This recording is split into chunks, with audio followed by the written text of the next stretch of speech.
Hello बच्चों, welcome to बायोबाइट्स। और यहाँ पर हूँ मैं molecular basis of inheritance class 12 का रेप्लिकेशन ऑफ डीएनए टॉपिक को लेके, जो कि बहुत ही interesting as well as important topic है। तो ये जो रेप्लिकेशन ऑफ डीएनए, तो रेप्लिकेशन मतलब रेप्लिका, रेप्लिका मतलब डुप्लीकेट कॉपी करना। तो आखिर हमारे डीएनए को अपनी कॉपी डुप्लीकेट करने की क्या जरूरत थी?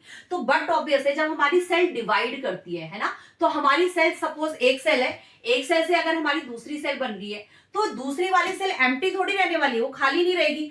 तो जितना उसके पास, जितनी जेनेटिक इंफॉर्मेशन इस प्रीवियस वाली यानी पेरेंटल वाली सेल के पास है, उतनी ही सारी की सारी इंफॉर्मेशन जो है वो हमारी डॉटर सेल में भी ट्रांसमिट होनी चाहिए। तो इसीलिए, और हमें यह भी पता है कि जो हमारा डीएनए है, ठीक है, डीएनए के पास सारी की सारी क्या होती है, जेनेटिक इंफॉर्मेशन होती है। तो बट ऑब्वियस इसी वजह से हमारे डीएनए को अपनी ही कॉपी को बनाना पड़ा।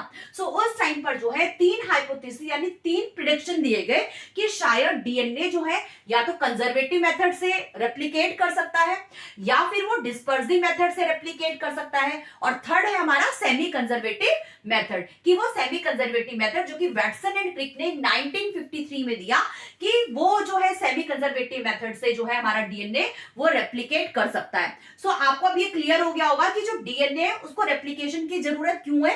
क्योंकि जो हमारी नई सेल बन रही है उसके अंदर पूरी की पूरी जो है पेरेंटल वाली जेनेटिक इंफॉर्मेशन वो पास ऑन हो सके, क्योंकि हमारे इसी डीएनए के पास जो है वो सारी की सारी जेनेटिक इंफॉर्मेशन एग्जिस्ट करती है। तो इसीलिए हमारे डीएनए को अपनी ही रेप्लिका बनाने की, अपनी ही कॉपी बनाने की जरूरत पड़ी ना। कंजर्वेटिव मेथड है। सो कंजर्वेटिव मेथड जो है रेप्लिकेशन में, अभी हमें पता है कि डीएनए कैसा होता है, तो डबल हेलिक्स होता है। कंजर्वेटिव रेप्लिकेशन है जिसके अंदर जो आपका डीएनए यानी जो कि एक ऐसा स्ट्रक्चर है, ये डबल स्टैंडर्ड स्ट्रक्चर है। तो कंजर्वेटिव अपने आप से कह रहा है कि मैं तो कंजर्व हूं, कंजर्व मतलब मैं तो सुरक्षित हूं। यानी इसके अंदर जो पेरेंटल वाला डीएनए है उसने क्या किया, उसने अपनी जो कॉपी है उसको चेंज नहीं किया, अपनी दूसरी कॉपी को जो है उसने यहां पर बना दिया। ठीक है ना, यानी यहां पर जो पेरेंटल है उसमें कोई डिस्टरबेंस नहीं हुई, लेकिन उसने यहां पर जो है इसका यानी डीएनए का क्या किया, रेप्लिका तैयार कर दिया। तो इसको क्या बोला जाता है, कंजर्वेटिव रेप्लिकेशन। सो इस तरह से आप देख सकते हो कि यहां पर जो है डीएनए जो कि डबल स्टैंडर्ड था, ये पेरेंटल डीएनए में बोल सकती हूं अगर इसको, तो यहां पर ये खुद से तो कंजर्व रहा, और इसने क्या किया, अपनी दूसरी कॉपी को यानी न्यू डीएनए को इसने यहां पर फ्रेम कर दिया। सो इसलिए हम इसको क्या बोलते हैं, कंजर्वेटिव रेप्लिकेशन। अब देखिए जो सेकंड है, सेकंड क्या है, डिस्पर्सिव। डिस्पर्सिव अपने आप से कह रहा है मैं तो डिस्पर्स कर रहा हूं, डिस्पर्स मतलब ब्रेक कर रहा हूं। तो जैसे हम जानते हैं कि डीएनए कैसा स्ट्रक्चर है, डीएनए तो डबल हेलिक्स स्ट्रक्चर है। तो क्योंकि डीएनए डबल हेलिक्स स्ट्रक्चर है, तो इसमें जो डीएनए है बेटा वो क्या हो गया, वो फ्रेगमेंट्स में ब्रेक हो गया। आप खुद सोचिए कि अगर ये फ्रेगमेंट में ब्रेक हो जाएगा तो इसकी फिलिंग करनी पड़ेगी ना, क्योंकि इसके बीच में ज्वाइंटर तो होना चाहिए। अब जो ये ज्वाइंटर होगा ये न्यू होगा, यानी हमारे इसी वाले डीएनए का रेप्लिका होगा। सो इसीलिए इसको क्या बोला जाता है, इसीलिए इसको बोला जाता है डिस्पर्सिव रेप्लिकेशन, इसीलिए इसको बोला जाता है डिस्पर्सिव रेप्लिकेशन। सो यहां पे आप चेक कर सकते हो कि किस तरह से जो है ये पहले डीएनए पहले ब्रेक हुआ, फ्रेगमेंट्स में ब्रेक हुआ, और उसके बाद आपका ये सेमी कंजर्वेटिव क्या है, रेप्लिकेशन। अब देखिए सेमी कंजर्वेटिव, सेमी कंजर्वेटिव का मतलब हो गया हाफ। ठीक है ना, जैसे सेमी ऑटोमेटिक मशीन होती है तो सेमी कंजर्वेटिव मतलब हाफ। ये मॉडल किसने दिया, ये हाइपोथेसिस किसने दी, वैटसन एंड क्रिक ने दी। तो वैटसन एंड क्रिक ने 1953 में सजेस्ट किया सेमी कंजर्वेटिव रेप्लिकेशन। तो देखिए डीएनए कैसा है, डीएनए तो डबल हेलिक्स है, ये हमें पता है। तो इसमें क्या हुआ, सेमी कंजर्वेटिव, जैसे मैंने अभी बताया कि सेमी कंजर्वेटिव में क्या हुआ, हाफ हुआ।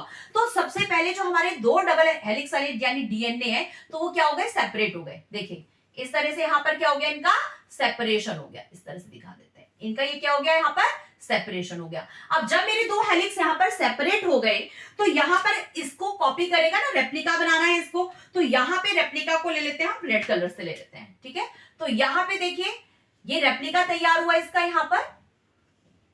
ठीक है, तो यहां पर ये जो है प्रीवियस वाला है, ये ओल्ड वाला डीएनए है, और ये कैसा है, न्यू वाला डीएनए। तो यहां पर ये हो गया न्यू डीएनए, ठीक है, और ये वाला हो गया आपका ओल्ड डीएनए।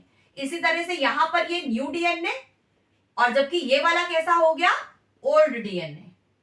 ठीक है, ये कैसा हो गया, ओल्ड डीएनए। सो आपने देखा कि तीन जो है हमारे पास रेप्लिकेशन की जो है वो हाइपोथेसिस आ चुकी है, लेकिन इन तीनों में से आखिर कौन सी ऐसी हाइपोथेसिस है जो वाक्य में सक्सेसफुली जो है वो सभी साइंटिस्ट ने जिसको एक्सेप्ट किया। सो यहाँ पर हम न्यू वीडियो में मिलेंगे जहां पर हम स्टडी करेंगे कि किस तरह से Matthew S Meselson and Franklin W Stahl ने किस तरह से सेमी कंजर्वेटिव मेथड को जो है प्रूव किया कि वाक्य में जो हमारा डीएनए का रेप्लिकेशन होता है वो हमारा सेमी कंजर्वेटिव मेथड से ही होता है। सो नेक्स्ट वीडियो में मिलते हैं। Till then stay safe, bye bye, और अपने हाफ ईयरली एग्जाम के लिए अच्छे से स्टडी कर लेना। So all the best.